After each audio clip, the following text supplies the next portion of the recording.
శివ అంటే మంగళం, భద్రం, శోభనం, కళ్యాణం, క్షేమం అంతా మీకు మంగళప్రదమైనటువంటివి కటాక్షించగలిగినటువంటి శక్తి స్వరూపమునకు శివ అని పేరు.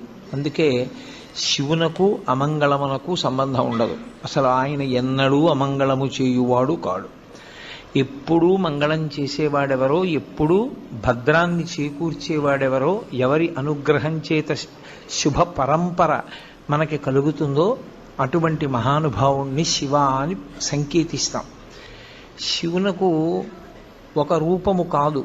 యథార్థమునకు అసలు పరమేశ్వరుడికి ఒక రూపం ఉంటే కదూ, కోటేశ్వరరావు అంటే ఏదో ఒక రూపంతో ఉంటాడు.